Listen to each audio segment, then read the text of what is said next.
Welcome to the Sleep is a Skill podcast. My name is Molly McLaughlin, and I own a company that optimizes sleep through technology, accountability, and behavioral change. Each week, I'll be interviewing world-class experts ranging from doctors, innovators, and thought leaders to give actionable tips and strategies that you can implement to become a more skillful sleeper. Let's jump into your dose of practical sleep training.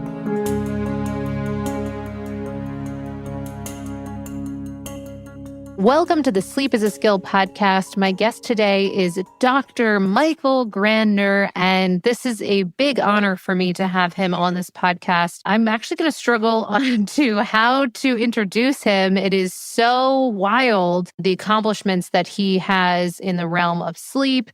So I'm going to try my best to read just some of the things that he's accomplished, but it is lengthy. So just buckle in for a second because you are about to hear about someone who has done a ton in the realm of sleep. A little bit about Dr. Michael Grandner.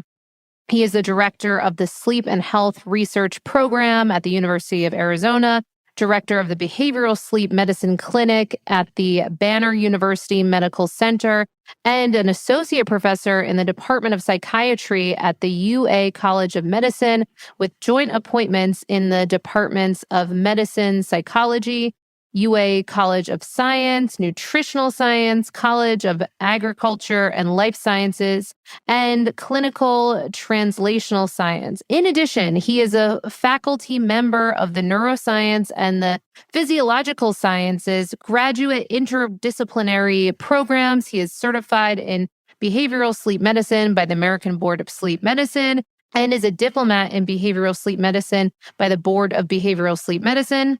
His research focuses on how sleep and sleep-related behaviors are related to cardiovascular disease, diabetes, obesity, neurocognitive functioning, mental health, and longevity. Current and recently completed research projects were funded by the National Institute of Minority Health and Health Disparities, the National Institute of Drug Abuse, the National Heart, Lung, and Blood Institute, the National Institute of Environmental Health Sciences, the American Health Association, and National Collegiate Athletics Association, and other associations. And here's the part I really want to highlight. He has published over 175 articles and chapters on issues relating to sleep and health, and his work has been cited over 8,000 times. He is an associate editor of the journal Sleep Health and serves on the editorial boards of the journals Sleep, Journal of Clinical Sleep Medicine, Behavioral Sleep Medicine, Journal of Sleep Research, Frontiers in Neurology, Sleep and Circadian Rhythm, and other journals. And this is just a little bit about Dr. Michael Grandner. One of the things I think you're going to like about this podcast is that Dr. Michael Grandner really is committed to ensuring that this conversation around sleep ripples into society in a way that just makes it useful and applicable to the masses. You can really hear his commitment and mission behind the information that we get into today. So buckle up. I think you're going to enjoy this conversation. All right, you all, I'm so excited to announce our new sponsor, Soul CBD. When I was at my lowest point dealing with my insomnia, CBD was one of the key compounds that I leaned into to combat my crippling anxiety, calm my nervous system, and support my journey to entrain my circadian rhythm. But of all the brands out there, where can you go that you can have a strong trust in their quality? Well, Soul CBD is completely THC-free, organically farmed, gluten-free, and third-party tested for toxins. Now, one of the things that is great about Soul is that they aim to help create rituals around your CBD use. And sleep and rituals are best friends. For instance, I love that Soul CBD supports a nighttime bath routine with their CBD bath bombs, which help to combat stress, soothe aching muscles with a mix of CBD essential oils and dead sea salts. Another ritual that we aim to cultivate in the realm of sleep optimization is circadian rhythm intermittent fasting, which is really all about eating your meals between sunrise and sunset. And Soul CBD has very popular gummies that can can serve as a nighttime dessert or treat to look forward to without caving to ice cream. Nice alternative. My go-tos personally are their oils, capsules, topicals, and even CBD bath bombs. It's helpful for anyone who struggles with anxiety, pain, or sleep. Now, particularly when I'm traveling, I like to lean into as many things as possible to help with inflammation, and CBD does just that. Now, here's a really cool part. You get 15% off automatically and free shipping when you go to mysoul.com/sleep is a skill. I'm going to say that again. You get 15% off automatically. All you have to do is go to this link, which will be in the show notes, mysoulcbd.com/sleep is a skill. All right, let's get on to the show. And welcome to the Sleep is a Skill podcast. I could not be more excited. I know I say this a lot, but I really could not be more excited for this guest. I mean, it is not lost on me the privilege that it is to have Michael Grandner on our podcast today. Such a wealth of information. My main struggle today, full disclosure, is to not take up too much of his time and how to actually jam as much practical takeaways as we possibly can from this human being that has a ton of information. So really, thank you for taking the time to be here today. No, thank you for having me. I'm super excited. This is going to be great. I know before we hit record, we were discussing some of the places that we could go and how to navigate this. And, we landed on, I think, a couple things. And of course, if other things come up, feel free. But a couple things that we've kind of discovered or that we spoke to. Since we've been running this podcast and this company, Sleep is a Skill, and the newsletters and all the things, we've started to discover that there's seems to be two groups of people that are listening or reading this content. And it seems to be people that, one, either are Googling stuff and they're saying, help, I can't sleep. I need to fill in the blank. I need support here. I need whatever. They want the help now. And then there's this other group that's more in the realm of kind of biohackers or optimizers, and they're sleeping. There's some workability, but they want to optimize. So what we'd love to do in this conversation today is have you help us navigate those two groups. And I think first off, the Googling people. What can we do for the Googling people when it comes to sleep deprivation, insomnia? Take it away. Yeah. So the first thing I want to say is that there's a difference between difficulty sleeping and having some sleep problems and having a sleep disorder. A sleep disorder is a medical condition that you can get diagnosed with and there's treatments for. And if you've got a sleep disorder, it's unlikely that any of the stuff you're Googling, any of the tips you're finding are going to fix that problem. It's like a lot of these tips are good things to do. They're things that people should do that would make it more likely that you're going to set your sleep up for success or remove barriers to sleep, whatever they are. And I'm not even going to go into all of them because they're easy enough to find. But the point is, these are all good habits. But it's like brushing your teeth is a good habit. Everyone should be doing it. It'll help in lots of ways. It prevents problems. It can fix problems. You can't brush your way out of braces. If you need braces, you got to go to an orthodontist. There's no dental tips and how do I brush better? What toothpaste should I use? What toothbrush should I use? None of those questions are going to fix your problem. And so if you have a sleep disorder, you need to go to a sleep specialist. And if you're not sure if you have a sleep disorder, get evaluated. Worst case scenario, the answer is no. And then you go to the sleep tips. If the answer is yes, there's solutions. So there's actually two kinds of sleep specialists. A lot of people don't know this. Actually, a lot of doctors don't know this. So this is good to know. First are what are called sleep physicians. So these are medical doctors with a specialty in sleep. Most of what they do is sleep apnea. They do a lot of the overnight studies, but they do a lot of other stuff too. They're able to treat a wide range of sleep disorders and help diagnose them. And then there's also what are called behavioral sleep specialists. So these are mostly psychologists and other people with behavioral and mental health training. They tend to focus more on insomnia, which is not what the physicians do as much of. They focus more on the insomnia. They treat like the wide range of sleep disorders as well. But if you've got more of an insomnia problem, seek out a behavioral sleep specialist. If you've got more of a medical problem, you're not sure, maybe seek out a sleep physician, and you can get referrals from them in your town, wherever you live. There are directories online, and I can give you some of those links. Oh, please. So first of all, get evaluated and treated. Most of the treatments actually don't hurt. Most of the tests don't require blood draws. I mean, if you have insomnia, if it's taking you more than a half an hour to fall asleep, or you're awake for more than a half an hour during the night trying to sleep, and this is happening for at least 3 months, and it's going on at least 3 nights a week, and it's causing you daytime problems, get treated for insomnia. A lot of people don't know that actually the most recommended treatment for insomnia is a non-medication behavioral therapy called CBTI. That you can Google. It's shockingly effective, and you don't need medications. Some people do benefit from medications, but if you don't want to take medications, just know there are other options out there. Same thing with sleep apnea. Super common. When the more we look in the population, the more we're finding it. And it can be associated with loud snoring at night, difficulty breathing at night, waking up and feeling exhausted during the day. And it can be treated either with a CPAP mask, but there's also like a mouth guard you can wear at night. There's all kinds of other things. There's new medications even coming out for it. Other sleep disorders like restless legs. There's hypersomnia disorders, which are the opposite of insomnia, where hypersomnia means you have really a hard time staying awake during the day. All of these have treatments out there. You don't have to suffer alone. I know I'm harping on this a little bit, but this is important. If you've got a sleep disorder, just get it taken care of by a professional. Don't stumble through the jungle of sleep tips on your own. You may end up just finding yourself tangled in the weeds. So that's the first thing I wanted to say. The other thing I want to say is about all the sleep tips you're Googling.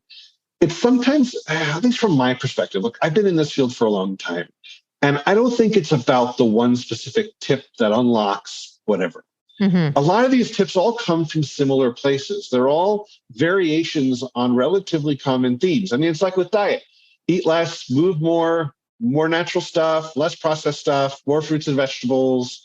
All of that, this is a lot of the diet tips are along those same lines, and there are different variations on that theme. In sleep, you see similar things because it's about the underlying principle, and it's not about the specific tip. It's about how to get you to do the thing that will help set you up for success. So one of these underlying principles that I think gets ignored a little bit is actually something that happens while you're in bed. It's called stimulus control. It's an idea that came out back in the 1970s. It's so shockingly helpful for sleep. This alone can sometimes be used instead of a sleeping pill in terms of getting people to sleep. The only thing is it doesn't work tonight. What stimulus control is, it's a learning process. It's a training process for your brain. And the idea behind stimulus control is if you're in a place and there's only one thing that happens in that place can get you in that zone really easily. So like for a lot of people, it's like going to the gym. Even if you're tired, even if you're hungry, even if you're kind of stressed, once you get there, you can get all the way through your workout because you don't do anything else there. That place helps you get in that zone. Another example on the other side of the spectrum is the dentist chair. You're in the dentist chair. Nothing's happened to you yet. You're already sort of amped up and stressed and uncomfortable. Like you're in the waiting room. You're already sort of in a bad mood. I mean, you're in the car on the way over there. You're already you're avoiding making the call to schedule the appointment because that place is so thoroughly tied with an experience that you can put yourself in that zone just thinking about it. So a place has the ability to do that. What we want is the bed to be like the gym where you get in the zone to do the thing you want to do, as opposed to the dentist chair where whenever you're there, or even thinking about it, it makes you stressed and anxious and gets in the way of sleep. And so to do that, we need to make it so the bed becomes the place where you sleep so reliably without thinking about it, your brain knows that the bed equals sleep. There are two problems that people usually have to overcome, and there's a million tips to solve them, but really the two problems are this. Number one, if you're doing too many different things in bed, you're diluting the ability of the bed to give you that signal. It's like going to the gym. You work out there. You're not going to eat your lunch there. You're not going to socialize there. You're not working there. You're not doing your taxes there. You're not seeing your dentist at the gym. You're not doing stressful things there. You're doing just one set of things there. The more things that happen there, the less ability the place has to trigger that response. So in bed, that means get stuff out of bed if it's not helpful to sleep. Even if it's not sleep, even if it's helping you relax in a chair, relax somewhere else. Make bed be the unconsciousness place. Make bed be the sleep place. The other problem is sometimes the bed becomes the dentist chair, and sleep becomes so predictably stressful that your brain is a pattern recognition machine. It knows that sleep is coming, bedtime's coming. Is this going to happen? Am I going to fall asleep? Or maybe I'll fall asleep fine, but am I going to wake up and am I not going to be able to get back to sleep? Those worries exist whether you perceive them or not, because they're predictable. Once they become predictable, you have to get that predictable stress out of the bed. And if you're going to make the bed equal sleep, you can control the bed side of the equation, even if you can't control the sleep side of the equation. So what that means is if you're in bed and sleep isn't imminent, or you're frustrated that you're not sleeping, or you're thinking and you're worrying, those aren't compatible with sleep. Get out of bed. I'm not saying, some people say get up for a half an hour or until you feel sleepy or whatever. I don't care. Get out until sleep is potentially imminent. Some people, to be honest, they just need like a 2-minute reset. They get up, walk around a little bit, maybe go to the bathroom, get a drink of water, whatever it is they do. Yeah. And then just get back. And it's just like a change of scenery. Sometimes that's all it takes. Sometimes people need more time to just clear out that stuff. If you're not going to be able to fall asleep anyway, it's like sitting down at the dinner table and your food's there and you just you can't eat. Sitting there staring at your food for an hour is not going to make you hungry. And not only that, if this becomes reliable, you're going to hate dinner time. Dinner time is going to be just a stressful thing. And so you want dinner time to be a nice experience. So if you're sitting there and you're stressed and you can't eat, just get up. Don't sit there and stare at your food for an hour. Same thing with the bed. So anyways, that's stimulus control. And that's the core of a lot of these recommendations. It's you want the bed to equal sleep as reliably and predictably as possible. So remove the other things that bed's predicting and distill it to just sleep.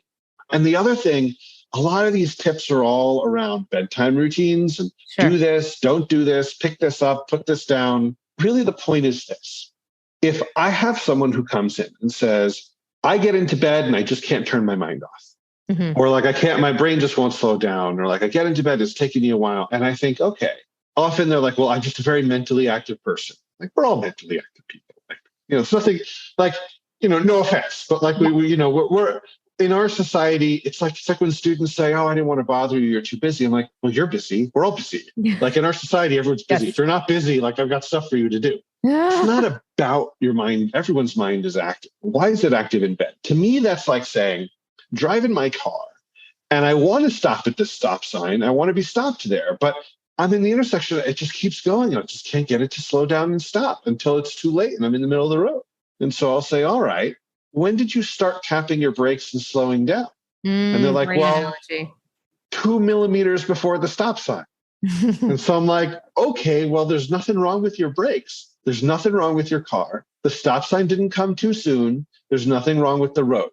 You just need to start slowing down a little more gradually and a little sooner, because the brain is not a light switch. It's not, we can't just turn it on and turn it off. If we're going and we're going and we're going, it takes time for it to be ready to let go of these things and process. And if you don't do it before you get into bed, sometimes when people get into bed, that's the first opportunity they have where their mind says, oh, you're not distracted anymore. Now I have your attention. Well, here's our list of things that are on your mind, that you're thinking about, that you're worried about, that you need to plan for. Because I didn't have your attention before, but I've got it now. Well, if that's going to happen anyway, budget for it. Plan for that time. Does that mean you have to put your screen down an hour before bed? No, you want to put your screen down early enough that it's not serving as a distraction, keeping you up unnecessarily or prolonging your wake time or making yourself so distracted. But mentally here, you hit pause on all the other stuff and then you put it down and it unpauses. Some people can process things while they're watching something or scrolling. Some people can't. I would say, do what you need to do so that by the time you get into bed, you're ready. And that's what's really important. All these other tips, they're just potential ways to do that. Mm-hmm. Absolutely. And one of the things we discussed before we hit record is the tendency for people to want the specific prescription for these things. Yeah. And so certainly in lieu of doing that, because we know that that's not going to be serving anyone necessarily at all. And I really appreciate you speaking to kind of this range and maybe it will change for the particular individual throughout the course of their life. They might have a particularly stressful time, like an accordion model. Maybe there's more time you need to wind down. Absolutely. So I do wonder though, because I feel like I'll get this question. Do you have any recommendations for what are some of those ways to tap the brakes leading up to that stop sign throughout the course of the day that maybe you often recommend or often find to be valuable that you might share? Yeah. So here's my tip, two tips. Okay. One is, instead of, a lot of people use alarms of when to wake up in the morning and interrupting sleep. And we're like, well, I don't care what sort of stage you're sleeping in. You got to get up now for a reason, because you got to get ready. You got to go. There's stuff you need to do. I think we need to treat sleep as our commute to tomorrow, where like if we had to leave the house, we wouldn't say, well, I'll stop doing stuff when I'm done, and I'll take care of everything I can think of to do, and then I'll leave the house. And well, let's see how fast I need to race to get to work. There's only a little bit of leeway you can give yourself there. There's only a little bit of wiggle room. And we don't do that because if we're late, we have problems. But that's how we should think about sleep. When I go to bed, I think, all right, what time do I need to be up tomorrow? How much sleep do I need to get to be optimally functional based on how much I got to do tomorrow? When do I need to get to bed in order to be able to get to sleep at the time that I need to? And when do I need to put down the laptop or turn off whatever to be able to have enough mental space so that when I get into bed, I'm ready to go to sleep? And then I think count backwards, just like a commute. When do I have to get up in order to shower and get breakfast and get everything ready and get the kids' stuff ready to be able to get out the door on time? It's the same sort of thinking backwards process. In terms of some of those specifics, so the first thing I would do is set that bedtime alarm, set a timer in the evening of like, this is when, whatever you're doing, like now's the time to power down those large electronic devices. Like we're gonna be landing soon. And you prepare for it. Maybe that's when you need to set your alarm for it. Maybe you'll get to the point where you'll go to bed at a reasonable time. You'll wake up naturally. You won't need an alarm in the morning, but you'll need the alarm earlier to get yourself ready for that. So that's the one, is the alarm. The other one is sort of a gauge to know if what I'm doing is too distracting. Here's my little self-test of, is what I'm doing too distracting? I ask myself, if an alarm went off right now and said it's time to put this down, would I fight it? Would I say, no, I can't? That means whatever I'm doing is too mentally engaging for being close to bedtime. Oh no, like half of our smartphone use, our Netflix use. Uh-oh. Well, so this is why, like if I'm watching a show and I ask myself this question, I'll be like, but I want to see what's next. And then, just personally, what I tell myself is the show will be there tomorrow. It doesn't care whether I watch it or not. My life will not be negatively impacting by not knowing the thing that was written and scripted and filmed months ago that I just so happen to be watching now. I can equally watch it tomorrow. It doesn't actually give me anything to watch it now versus tomorrow. It doesn't care. Nobody cares.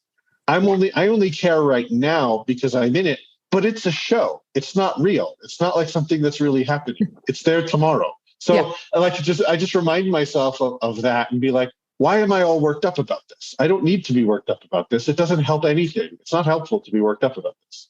But yeah, that whole idea, that self-check of, if I would fight putting this down, whatever it is, it means it's so distracting and mentally engaging, you're not processing what you need to process. You're distracting yourself.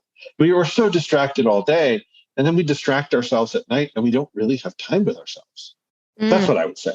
So good. Well, thank you for indulging us in that, because it really is so helpful to help navigate this big topic of sleep. And one of the reasons I'm so passionate about this is not necessarily just from a fixation on sleep itself, but from the exact process that you're speaking to. It has us, ironically, be awake behind the wheel of our lives and really structuring our days in a way that helps us check in consistently. Because if you're going to really nail this consistently night after night, largely, it does take some intervention and sometimes course correction and shifts and changes. I know when I connected with you at one point at Sleep 2022, you were speaking to some of the ways that you work with athletes and their wild schedules and jet lag and all the things. So absolutely, it takes this awareness and check-in that really is something to be relished of what we can get out of this process, which also leads me to the second category of individuals that we often see coming our way that are looking to optimize. They might have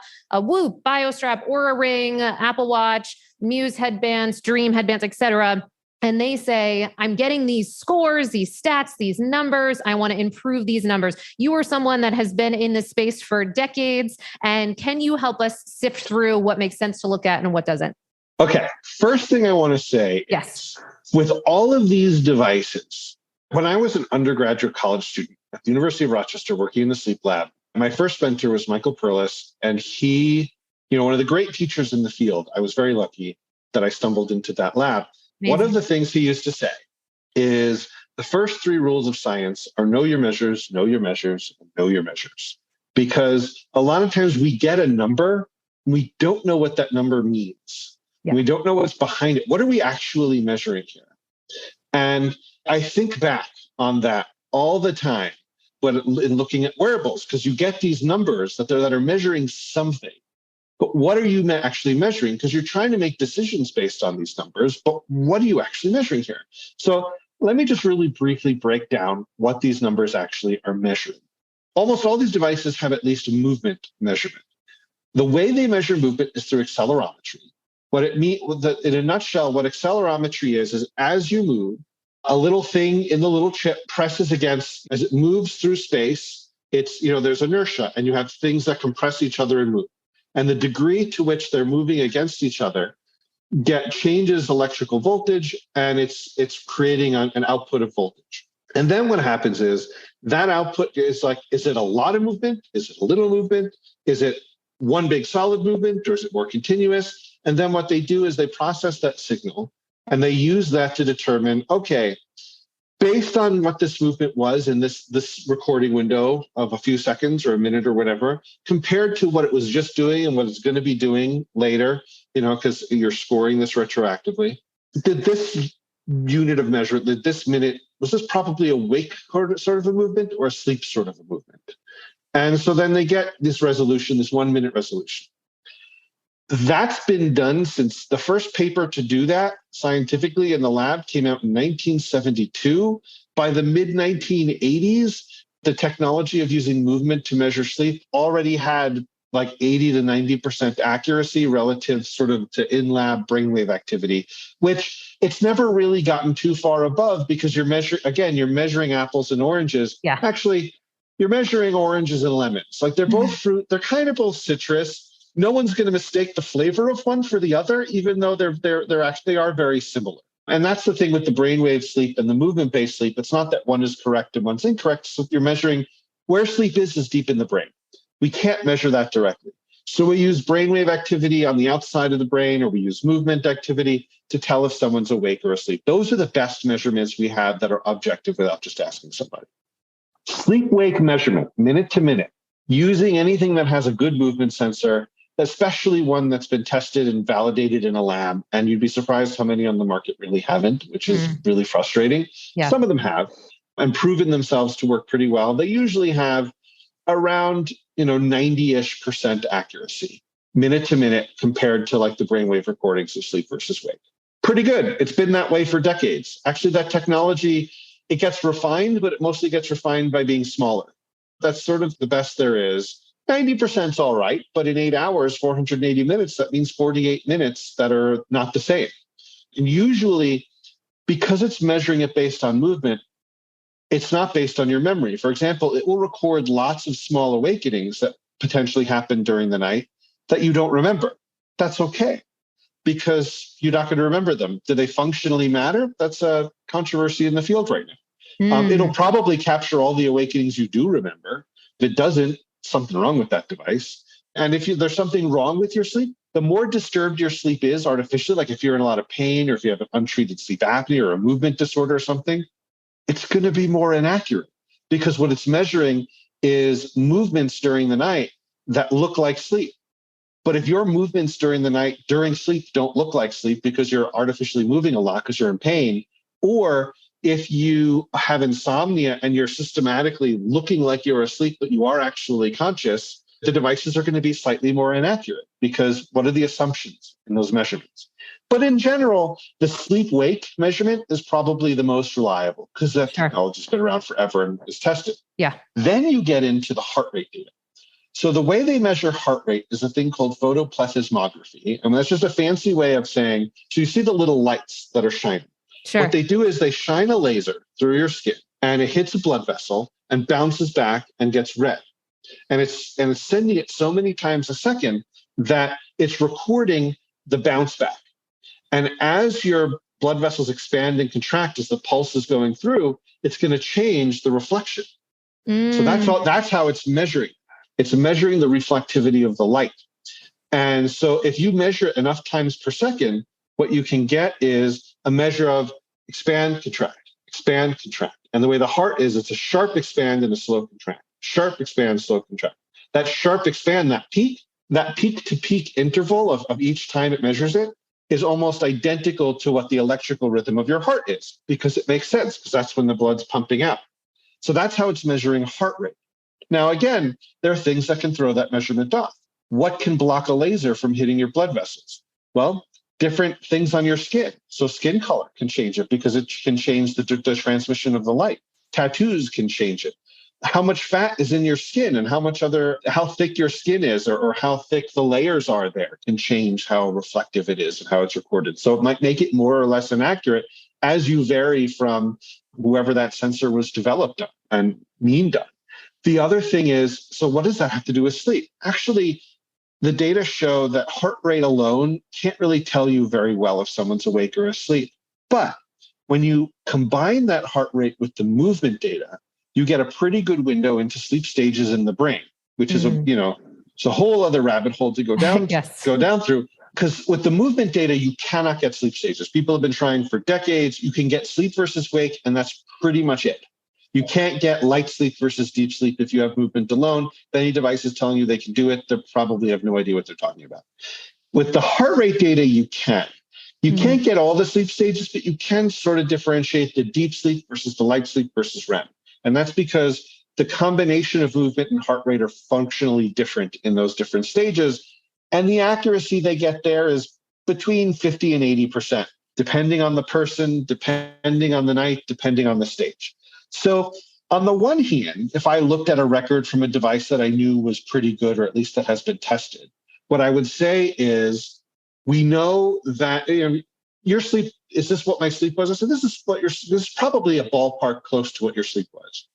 Well, what if I only got 19 minutes of deep sleep? I'll say, well, the device measured about 19 minutes, but there's a big margin of error there. There's so much of a margin of error that I actually don't care about one night's worth of data in that regard. And plus, sleep stages in the real world, they might fluctuate a lot over time. And we don't really know because we only really measured them in the lab until these devices came out about 10 years ago. So we don't even know what to make sense of sleep stages in the real world anyway. But it might give you a sense that something's up. If you're worried about anything, get checked out. If you have a sleep disorder, get it treated. If you don't have a sleep disorder, there's probably not much that can be done about it. Can you increase your deep sleep artificially? Not really. There are some things that could potentially do it, but it changes with age anyway. And, what is its function in a real world setting? It's still kind of controversial. So I wouldn't worry too much about sleep staging data, except to the degree it tells you, did my sleep look pretty solid with normal looking transitions, or did it look very broken up? Or did it look super light all night or something like that? Just like the overall patterns. And then you get into all these metrics that these devices have that are neither of those things. So again, that's going to be 50 to 80% accuracy, depending on the person, depending on the night. It will not replace a sleep lab. Don't ride those data into the sunset. They're just ballpark, but they're not nothing either.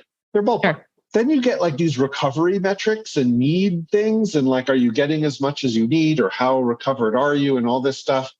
And that's getting more into the wishful thinking sort of territory where there's a little science that this is based on. It's not totally made up, but it is not well tested or validated. It's all like with an asterisk next to it of this could mean nothing, or it could be super useful. Take it as you will. Don't make any life changes based on those information. But if it helps you motivate or something, that's fine. I don't know. Does that make sense? Yeah. And when you say that last part, would you put that in the category of, so a lot of the people that come our way, they're looking at things like really interested in HRV, really interested in, say, blood oxygen readouts, respiratory rate, bodily temperature, particularly for women with their infradian rhythm and other things. Would you put that all in that similar category? Yeah. I would put it all the category of big old asterisk next to it of whatever this number is, imagine a relatively wide margin of error in the precision of how reliable that number is. Sure. And if that means it's kind of useless to you, welcome to my world. If that number becomes useful, even with that margin of error, you can see it move. Like if you see it move reliably, that's useful. Sure. Yeah. Or if you see the number change and that change is associated with a difference in how you feel, that makes it useful. And so like the things like the blood oxygen, yeah, I mean, if you have, there are good O2 sensors. Yep. But normal O2 fluctuates during the night anyway, especially as we get older. Like, is it a problem? It's like, well, if you have sleep apnea, it's a problem only because you get repeatedly hypoxic and your cells get all stressed out. But if your O2 dips a little bit during the night, that's normal. That's not really a problem. And then can you optimize that? Again, a lot of these sort of things are mostly made up. It's all proof of concept. It's all, well, assuming that this is measuring what we think it is, and assuming that this changes the way we'd expect it to change when things change, and assuming that this change reflects the underlying physiology that I think is happening. If I get this change, it might reflect this underlying physiology. But you just built this assumption on a house of cards. Mm-hmm. And as a scientist, this is my problem with some of these metrics. It's that I'm actually totally fine using them, knowing that they're fuzzy metrics, but trying to read too much into it. I mean, you've got a fuzzy picture. You can't, it's like the joke on the crime shows of like enhance the blurry picture. It's like, you can enhance it as much as you want, but you can't create information that was never there. Yeah. No. At best, it's a blurry picture, and that's okay. A blurry picture that's true can be super useful. Just don't make it something that it's not. Absolutely. I think it's really well said, because there's certain what feels like helpful information for certain people so for instance, they'll see pretty reliably, they drink alcohol, their HRV goes down. They're at a high elevation, a high altitude, their HRV goes down during that period. Certain things that they begin to correlate and expect, and they can plan around and make informed decisions. Exactly. But not losing your mind when suddenly for a little stretch of time, your heart rate's a little up, your HRV is a little down, respiratory is a little funky, like not making too much out of what we don't quite know. Exactly. And then the one other thing that's important is that these are measurement tools. Sure. They're measurement tools that give you a number. They're not sleep improvement programs. Yeah. Like the metaphor, I always use is a bathroom scale is not a weight loss program. Yeah. And it gives you information. And sometimes the information can be useful to make decisions on, but it's just measurement. What you do with that information is up to you. And this is my consistent frustration that a lot of these companies bill themselves as selling improvement with knowledge. And I think it's kind of arrogant to say, and I don't mean the companies are arrogant. I think there's a lot of people in my world and in the sort of educated world that builds things that says, if you only knew what I knew, you would make good choices. Yeah. And it's like, that really takes human nature out of the equation. It takes the complications of life. It's like, well, if everyone knew that smoking was bad for you, nobody would ever smoke. Well, if everyone knew that vegetables were good for you, everyone would eat 5 to 7 servings of vegetables every day and they'd have no problems. Well, why do we still have this problem? It's not because that people still don't know smoking is bad for you or that vegetables are good for you. It's that life is complicated. And just because this device might tell you some information doesn't necessarily mean you know how to use that information or make the best of it. And if any of those people are listening, I would say reach out. There's a whole field of behavioral scientists who understand how behavior change works. And it's more complicated than just telling people to do things. Because no one likes being told what to do. I mean, if we've learned anything during this pandemic, we've learned that people just don't like to be told what to do. And even if it's the right thing to do, and even if you give them all the information in the world, sometimes it's not enough. And I think for people who are using these devices to improve their sleep and they get frustrated, don't get too frustrated. Know that that's not really what they're designed for, but there are other things out there that you could potentially do. And there's behavioral sleep people like me who can know what to do with this information, can help people improve their sleep. Hopefully, we'll get more of these sort of resources out there. There's more books, more stuff for people who don't necessarily have sleep disorders, but we're getting there.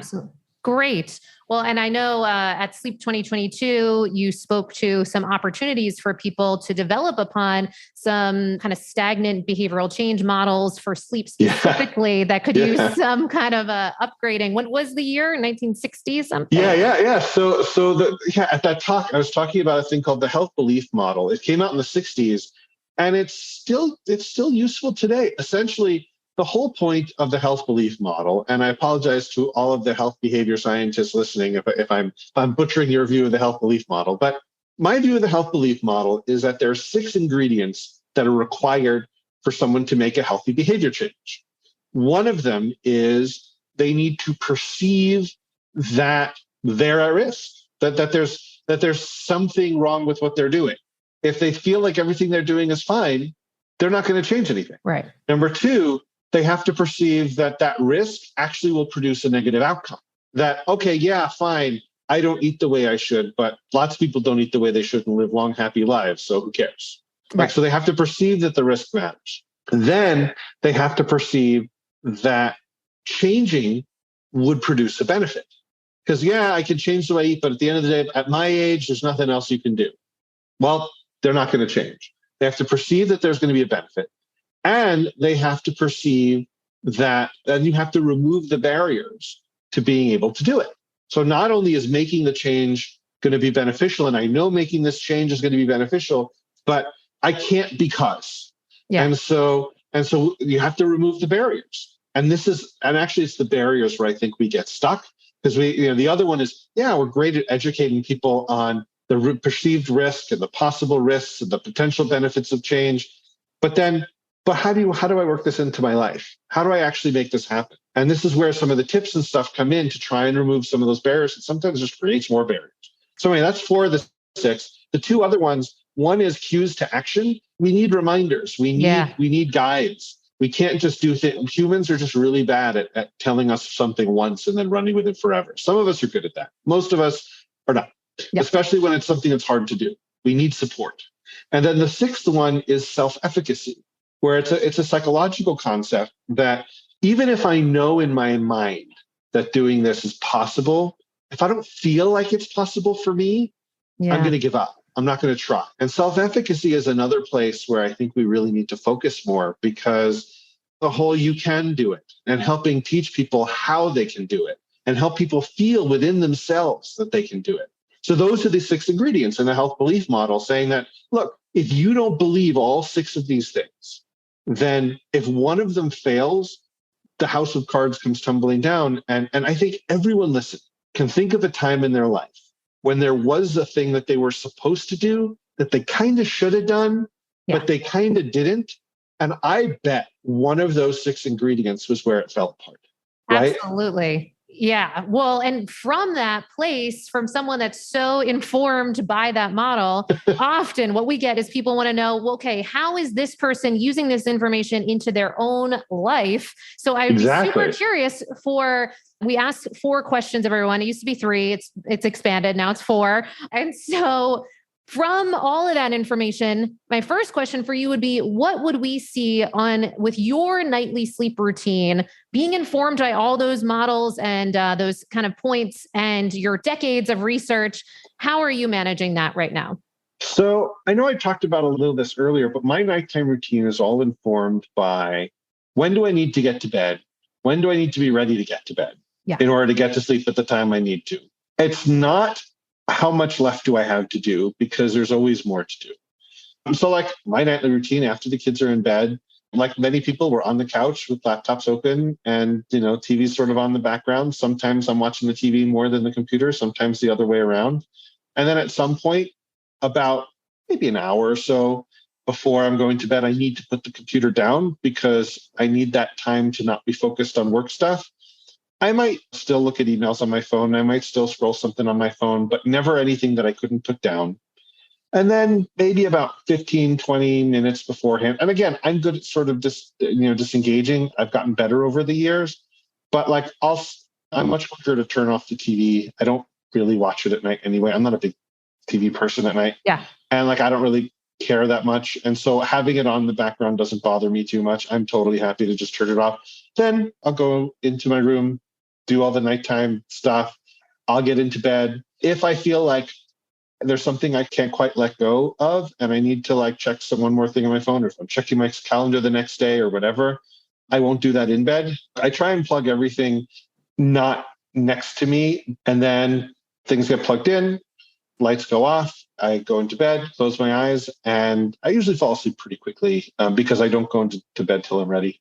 Like, it's normal. I think my routine is not super weird compared to what other people do. Yes. It's more about the mindset. It's more about I know I'm being mindful of what I'm doing. And I know when the right time to put things down for me. And I know that if I get too involved into something too late, so what I need to tell myself, so I told you what I told myself with shows and stuff, if I'm watching and I get into it. So for work, the thing I tell myself is I need to give myself permission to stop, because if I don't, and I keep going, the quality of my work not only won't be good anymore, but it will be worse all of tomorrow too. Yes. And I can't afford that. It's a better investment to just stop now. And whatever I don't get done, I have to give myself permission to push it to tomorrow, because there's no way to finish it all. And that's what I said. It's setting those boundaries and learning within myself what I actually need to be ready. And the proof would be, get into bed. I actually fall asleep pretty quickly. Not too quickly. That's another thing. Yes. If you're asleep before your head hits the pillow, it's like saying, I use all these food metaphors because sleep and food are so similar. It's like I put a plate of food in front of you and it's cleared out in like 15 seconds. It means you were too hungry. Yeah. So it should take a few minutes, but it shouldn't take super long. Such a good distinction. Thank you for that. That's fantastic. And we've recently added in what's your morning routine, with the thinking that can help support our sleep. And curious how you're relating to that. My morning routine, during most of the year, my morning routine is I actually have an alarm at 6:30 because I have to get the kids ready to get to school. And I do bus drop off in the morning and school drop off. And I have the rounds that I run in the morning, got to be out. So my morning routine is I have an alarm, but I usually don't need it. I'm usually up, especially in Arizona when the sun comes up early. I'm pretty light sensitive. So I wake up early enough that I usually don't need, I hate alarms. I have the alarm as the backstop. If I wake up within a half an hour of when the alarm's going to go off, I just get up. Because also I know if it takes a couple of minutes to fall back asleep, that last 20 minutes of sleep is probably going to be shallow and stressed because I know an alarm is coming. Just get up. I'll be fine. And get them ready, get them out, and then, do my stuff and then, start work. I think having a regular time that you're awake is important for two reasons. One, time starts becoming a cue, and it starts getting you ready to get moving quicker and getting out of bed as soon as that's another thing. I don't linger in bed in the morning. Yeah. If I'm in bed for more than 5 minutes in the morning before actually getting up, it means I'm taking a long time for some reason. That's the other thing. By getting up right away, it doesn't pull, it's good stimulus control. It helps make it so that when I'm up, I want to get up. The other thing is having that regular time helps set the clock, because just like we have a certain number of hours our body wants to wait between meals, we have a certain number of hours for sleep. We want to be able to sleep around 16 hours after we wake up. And if we have a regular wake up time, it starts programming in ahead of time where the bedtime is going to want to be reliably. And once it stops becoming a moving target, if wake up is a moving target, bedtime becomes a moving target. If wake up becomes reliable, bedtime starts becoming predictable. And so that helps you wind down faster too. Mic drop. Yes. Yeah. Yes. It's all about, it's all about predictability. And when you make, anyone with kids knows this, when you build them a routine and you make aspects of their lives predictable, it allows all the other things free reign. But when basic stuff becomes unpredictable, that's where the stress becomes. And then you can't be creative. You don't have the mental space to do these other things because you're too busy worrying about the foundations. Yes, 100%. That's so well said. Well, speaking of foundations, the foundation of around your space, your nightstand or proverbial nightstand, is there anything we would see in your physical environment that might be important to note? The only things I have on my bedstand, I have a little Echo Show on the nightstand as a clock, because I have it so that the screen is very dim at night, but then you can sort of see it during the day. But if I needed to set an alarm or if I, something like that, it's right there, of course, with the camera turned off. And then the only other thing I have on my nightstand, I actually do have a charger for my phone. Everything else is in the other room. But I used to have my phone plugged in another room. And then there were a couple of emergencies I missed. And so because I have it set where there's certain numbers that will ring through for if there's patients or research subjects, I need to be on call sometimes. And once there was, by the second time, I missed an important call that I should have gotten that was an emergency.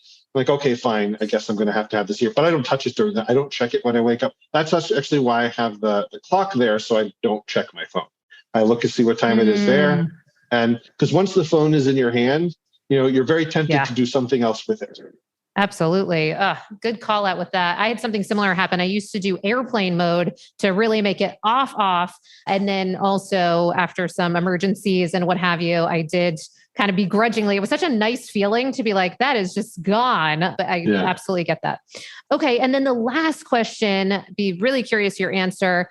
What has made the biggest change to your personal kind of sleep game or the biggest sleep aha moment in your own life?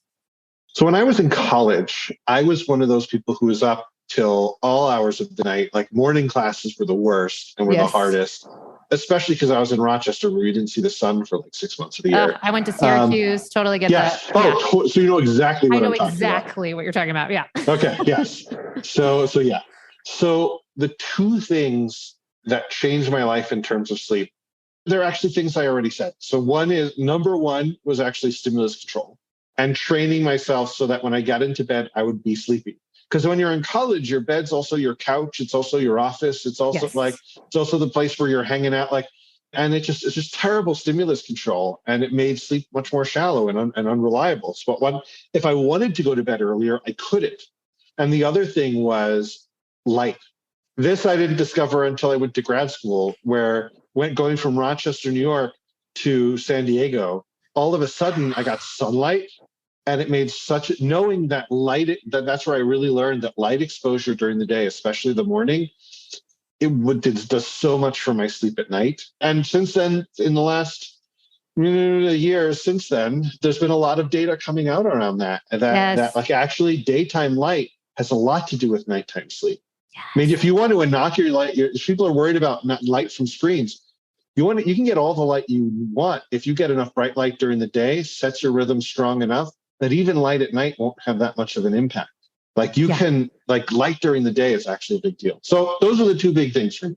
Oh, 100%. I love that you ended with that one because we actually started this podcast with Dr. Jamie Zeitzer speaking to the power of circadian health. I know you just recently... He's so cool. He's amazing. Yeah. And I know you just recently spoke to your proclamations that I completely agree with, that circadian health will be just so critical in the future. And 100%, I have literally set up my life around, I'm not saying everyone needs to do this, but I really designed where I just moved to Austin, Texas. And part of that choice was seeing better sunshine. I grew up in Maine, went to school in Syracuse, lived in Manhattan for a bunch of years. Like I absolutely get, and nothing against these places on the globe, but there is a reality that there's a health geography component to our choices that we make. And so if we can have that flexibility, I really do think it's important to at least be informed by that. And so if you are in those northern latitude locations, then knowing that there might be different steps that you'll be taking to get your light exposure. Artificial light. You can use artificial light as well. And that was what when I lived in New York and then, then moved back to Philly for a bunch of years before coming back here to Arizona. And when I was there, I made use of the artificial light that I could at the right time. So there's things you can do. Things you can do. Absolutely. Did we miss anything that you want to say in this? I know there's a lot to say, but there's always more to say. I think that the only thing I want to say is I'm just really grateful for everybody listening that sleep is part of the foundations of our biology. It's not a coincidence that we all sleep, but we live in a society that kind of sees sleep as unproductive time.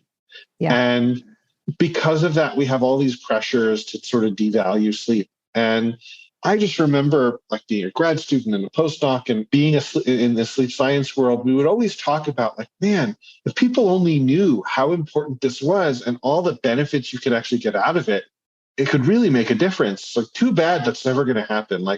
Our society is never going to allow for that. But now the conversation's really changing. And it's because of people like you and because of people who are listening and taking this stuff seriously. I mean, it's to me, this is a whole bunch of people are finding the thing that you find really interesting and love and find value in. They find value in it too. So I'm just really grateful that other people are out there saying, you know what, maybe sleep is important and maybe I should do something about it and maybe it'll help. So I just want to say thank you. Oh, well, I want to absolutely echo that. I have such immense gratitude for all the work that you've done. Certainly, I was just at Sleep 2022 with you. I mentioned that and just astounded by the amount of information that there is for us to continue to unpack. And then also how much we still don't know. So many question marks, but the interest and the conversations, I think, like all behavioral change, beginning to discuss this, getting this out is so important. And for someone like yourself taking the time to really go in deeper and help set the record straight in certain areas, help us bridge the gap so that more people can be connected to qualified individuals to help guide them. Really, really, really important. So thank you. Thank you. And I also want to say, I'm sure people listening are going to want to connect more with you, see more of your research, what you're doing. So what is the best way for them to do that? So my website is just my name, michaelgrandner.com. I'm easily Googleable. You can find me on Twitter. I post a lot there. I'm pretty active. Haven't figured out Instagram yet. Maybe I'm too old. I don't know. And, and you could also, like I said, I'm findable. If someone has a random question, if you shoot me an email, I'll respond. Again, this is the thing that I love doing more than anything else. And if I can, this is the one way I can help.